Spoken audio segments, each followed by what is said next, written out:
আউযু বিল্লাহি মিনাশ শাইতানির রাজিম। বিসমিল্লাহির রহমানির রহিম। সূরা হজের ২৬ নং আয়াত থেকে ৩৮ নং আয়াতসমূহ পর্যন্ত অনুবাদ। যখন আমি ইব্রাহিমকে বাইতুল্লাহর স্থান ঠিক করে দিয়ে বলেছিলাম যে, আমার সাথে কাউকে শরিক করো না এবং আমার গৃহকে পবিত্র রাখো তওয়াফকারীদের জন্য, নামাজে দণ্ডায়মানদের জন্য এবং রুকু সেজদাকারীদের জন্য, এবং মানুষের মধ্যে হজের জন্য ঘোষণা প্রচার করো। তারা তোমার কাছে আসবে পায়ে হেঁটে, সর্বপ্রকার কৃষকায় উটের পিঠে সওয়ার হয়ে, দূর দূরান্ত থেকে, যাতে তারা তাদের কল্যাণের স্থান পর্যন্ত পৌঁছে এবং নির্দিষ্ট দিনগুলোতে আল্লাহর নাম স্মরণ করে তার দেওয়া চতুষ্পদ জন্তু জবেহ করার সময়। অতঃপর তোমরা তা থেকে আহার করো এবং দুস্থ অভাবগ্রস্তকে আহার করাও। এরপর তারা যেন দৈহিক ময়লা দূর করে দেয়, তাদের মানত পূর্ণ করে এবং এই সুসংরক্ষিত গৃহে তওয়াফ করে। এটা শ্রবণযোগ্য। আর কেউ আল্লাহর সম্মানজনক বিধানবলীর প্রতি সম্মান প্রদর্শন করলে পালনকর্তার নিকট তা তার জন্য উত্তম। উল্লেখিত ব্যতিক্রমগুলো ছাড়া তোমাদের জন্য চতুষ্পদ জন্তু হালাল করা হয়েছে।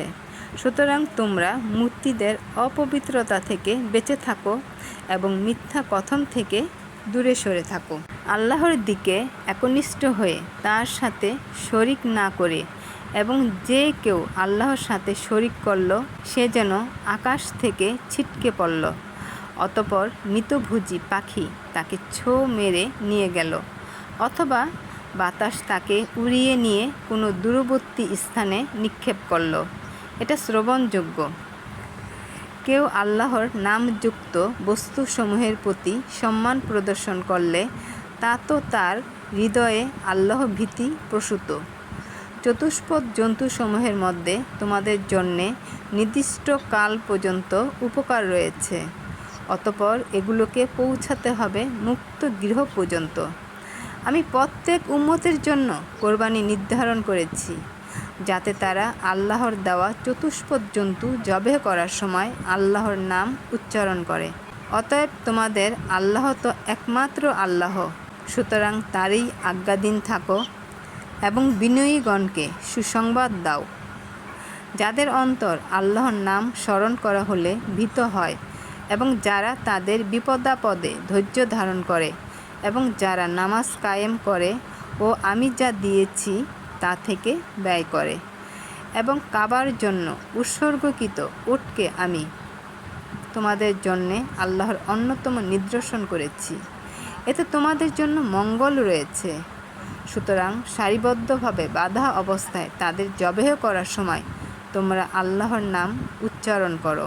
অতঃপর যখন তারা কাত হয়ে পড়ে যায়, তখন তা থেকে তোমরা আহার করো এবং আহার করাও যে কিছু জানজা করে না তাকে এবং যে জানজা করে তাকে। এমনিভাবে আমি এগুলোকে তোমাদের বশীভূত করে দিয়েছি, যাতে তোমরা কৃতজ্ঞতা প্রকাশ করো। এগুলোর গোশত ও রক্ত আল্লাহর কাছে পৌঁছে না, কিন্তু পৌঁছে তার কাছে তোমাদের মনের তাকওয়া। এমনিভাবে তিনি এগুলোকে তোমাদের বশ করে দিয়েছেন, যাতে তোমরা আল্লাহর মহত্ব ঘোষণা করো, এ কারণে যে তিনি তোমাদের পথ প্রদর্শন করেছেন।